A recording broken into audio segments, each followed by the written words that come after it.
bueno, interes pixka bat eduki behar da, ez, jendea ezagutzeko, eta pixkat zure herrian gertatzen dena jakiteko, edo hemen dabilen jendearen bizimoduaz jakiteko, baina, bueno, nik uste simple, ez, egia esan, bazkari bat eta janaria ondo jatea denai gustatzen zaigula, gonbidatuak badaude normalean hobeto sukaldatzen da, edo sukaldatu behar duenak ere esfortzu bat egiten du. Mimo gehiago jartzen dio. Nik uste baietz, eta, bueno, alde batetik horregatik, eta gero, bueno, bi aldetatik, ez, egia esan igual bertakoentzat bai izan liteke jendea ezagutzeko, eta bueno, igande ezberdin bat pasatzeko, eta igande polit bat pasatzeko aukera, eta kanpotarrentzat aukera ona da, pixkat ikuste dudulako ezagutzeaz aparte, igual kanpotik datorren jendeak ez daukala sare bat lortzeko, edo lagunak egiteko, edo ez dakit, gauza berriak jakiteko, edo gure herrian nola funtzionatzen duen, edo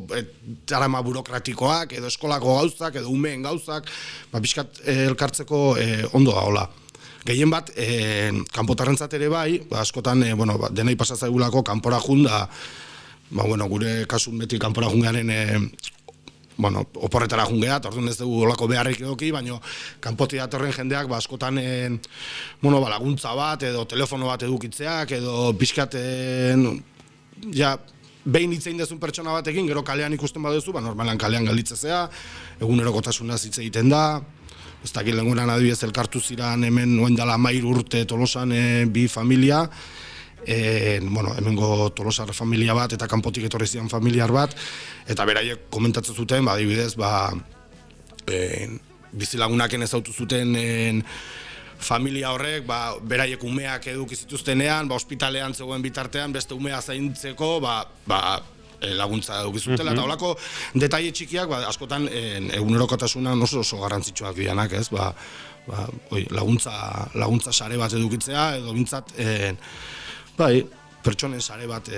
alden zabalena edukitzea. Neiz eta zuk esan duzu EPEA gaur azken eguna dela, ez da oaindik posiblea da baita bilar edo baina gehienak nahi dugu, oain begiratzen ari naiz, oain arte Tolosaldean, apuntatu daudenak, eta 22 familia dauzkegu, azpimarrateko lehen esan bezala, bertakoek behar dugu esfuerzo handia egiteko, eta kanpotik etorri egitentakoekin ez daukegu hainbeste arazoak. Begiratzen ere naiz nondik, eta gainera hortarako, saietzen ere gara herri desberdinatik parte hartzeko, eta begiratzen ere naiz, eta dago Venezuela, Mali, Kamerun,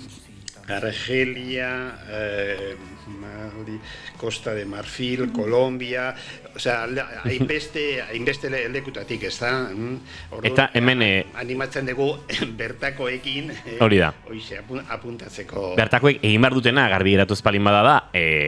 janaria prestatu, eta orain arte, etxean beste familia bat hartatu bazkari horretarako, orain